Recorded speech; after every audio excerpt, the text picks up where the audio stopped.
Premier League England har'a darbii Manchuaniin morkii Manchester United fi Manchester City tapha eegamudha. Har'a dursaa liigicha Arsenal reefu finaalaan Nottingham Forest waliin taphataa Diiniyaas Bashir. This is not some neighbourly row. United City divided. Premier League in England torben digdame lammaffaan har'a morkii torba keessummeessa. Guyyaa sa'aatii 9:30 irraa eegalee darbii Manchuuriyaaniin morkiin kilaboota magaalaa Manchester lamaan Manchester United fi Manchester City gidduutti geggeeffamu ni eegama. Leenjisaa yeroo Manchester United ta'uun kan qacarame Michael Carrick tapha darbii jalqabaa garee masaanuu isaanii Manchester City waliin taphatan kanarraa qabxiin galmeessuu dhimma xiyyeeffannoo argate biraatti. Ruben Amorim geggeessuun ammaaf taphataa duraanii garicha Michael Carrickin kan durfamu Manchester United torbee 21ffaa liigichaatiin Barnee waliin gool 2 qixaan xumure. Torbee darbee marsaa sadaffaa waancaa FA Englandin direefi deeggartuu isaa fuulduratti Brightonin gool 2-1 mo'ame yeroodhaan dorgommii keessaa bahe. Gareen kun taphoota 11 darbe keessaa tapha 3 qofa injifate. Taphoota 5 darbe keessaa 3 injifatee 2 qixa bahuun tapha tokkos kan hin mo'amin gareen Pep Guardiola Manchester Cityin tapha kanaanis tilmaama injifannoo argateera. This is the Manchester derby. City United means City divided.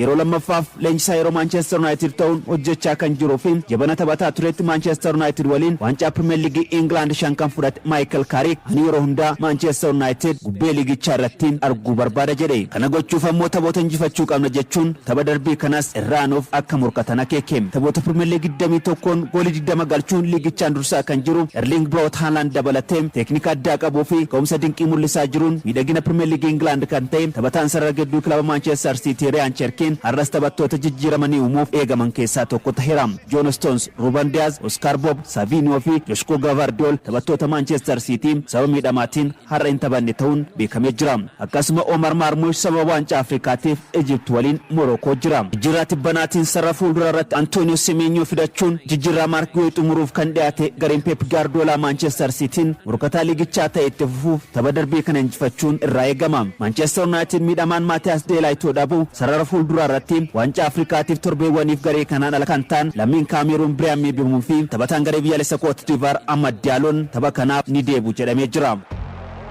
I think we are playing probably the most competitive season in the history of the Premier League.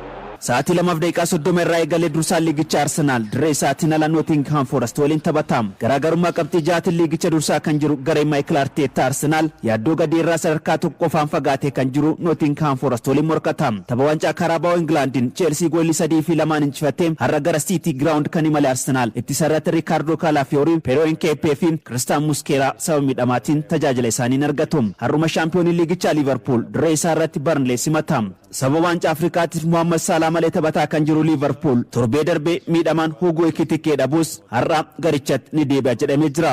Wataroon Indoon gara shaakalaatti deebi'ee jira. Conor Bradley fi Alexander Isak ammas miidhamarraan fayyine. Leenjisaa haaraa kan qacare Chelseanis dirree isaa Stamford Bridge irratti Brentford simata. Har'uma Tottenham Hotspur, West Ham United, Sunderland, Crystal Palace, Leeds United, Fulham waliin morkatu.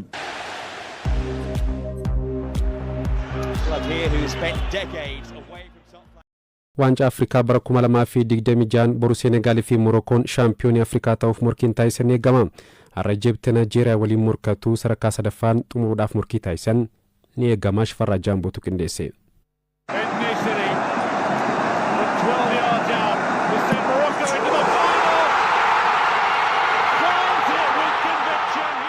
Waggaa 22 dura taphataa ta'uun waancaa Afrikaa Tuuniziyaan qopheessiteen xumuraaf kan ga'e Walid Regraguu ammallee injisummaan Morocco waancaaf akka geessu taasiseera. Hawwiin lammiilee biyyattiis bara 2004 caalaa bara kana shaampiyoonummaaf akka abdatan qindeessummaa leenjisaa dargaggeessa kanaaf taphattoota murteessoo akka Hashiraaf Hakimi, Biraan Diyaas fa'aa irra kaawwatan. Kanaaf ammoo shaampiyoonii Afrikaa bara 2021 leencota Teeraangaa Sadio Maaneen sararri fuuldura kan durfamu Senegal waliin taphachuuf qophaa'u. Mane goal! Sadio Mane!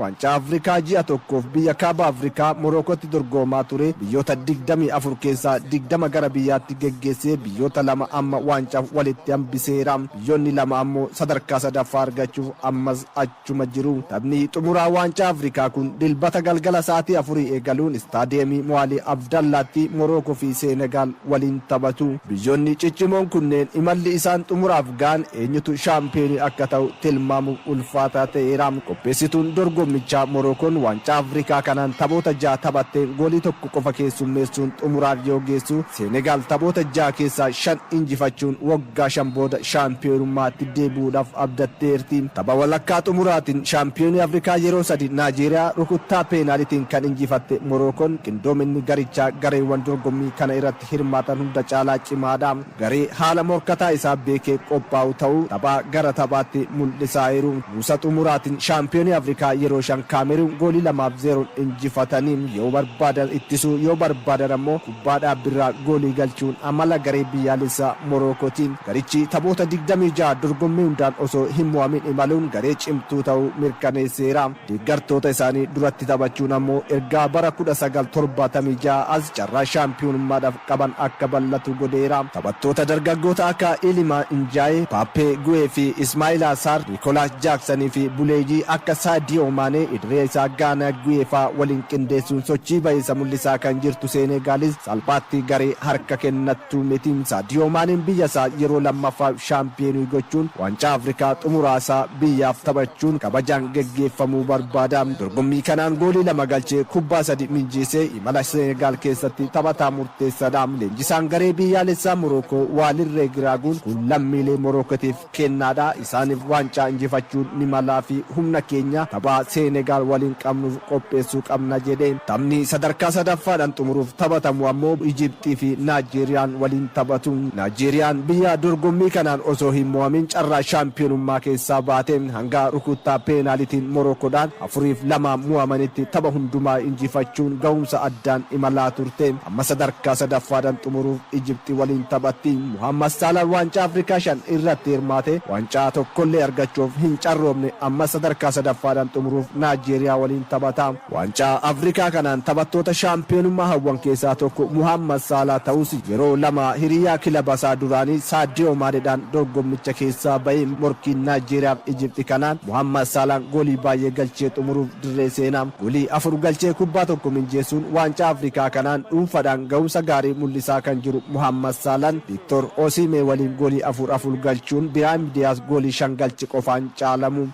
It's all over.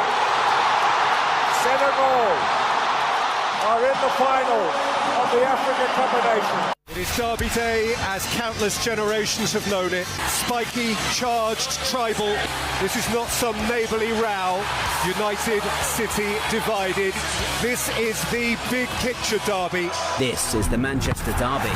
City United means City divided. The spirit and passion of the Manchester Derby endures, not just as a match, but as a battle of evolving identities. To put this derby to bed! In Manchester, the truth remains unchanged. There are no neutrals, only red and only blue.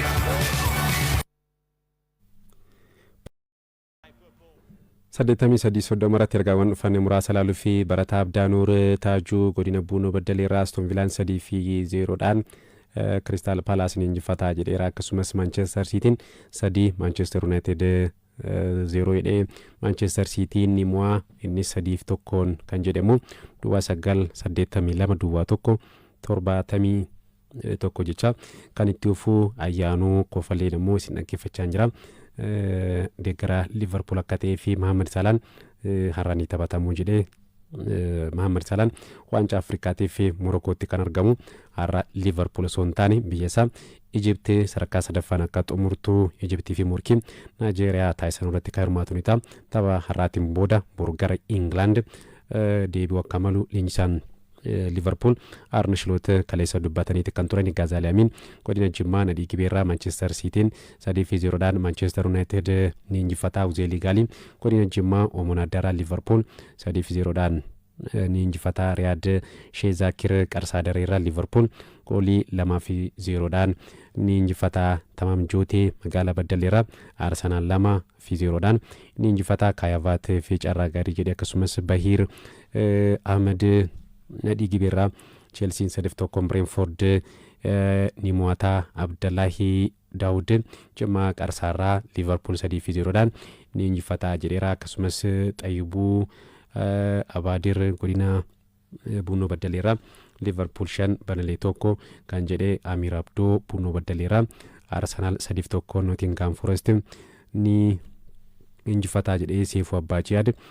Jimmaa Oomoo Beeyyamirraa Liverpool walqabatee wanti haaraa maaltu jira jedhee Arabuu Abbaa Giddii Jimmaa Oomoo Naaddaraa Liverpool 3-1 ni mo'ata Manchester City dhaaf carraa gaarii jedhee akkasumas Abineezar Gammachuu gullisorraa kan barreessee miidhamaa Max Doomaan jedhee Max Doomaan amma sababa miidhamaatiin garee Arsenaaltiin ala ta'uusaa kilabichi kan ifoomsee Hamzaa Hambisaan jedhama Wallagga Lixaa Sayyoon irraa sin dhaggeeffachaa jira qophiin keessan baay'isaa jedhee akkasumas Muummee Jamaal Bunoo Baddaleerraa magaalaa Baaluulaarraa kan jedhee Manchester Cityin goolii 3-1 ni injifataa jedhee akkasumas Lateeraa Isheetuu Labbaaboorraa Manchester United 2-0 Manchester City ni injifataa Toofiq Naasir Bunoo Baddaleerraa Victor Yokeres Ligichaan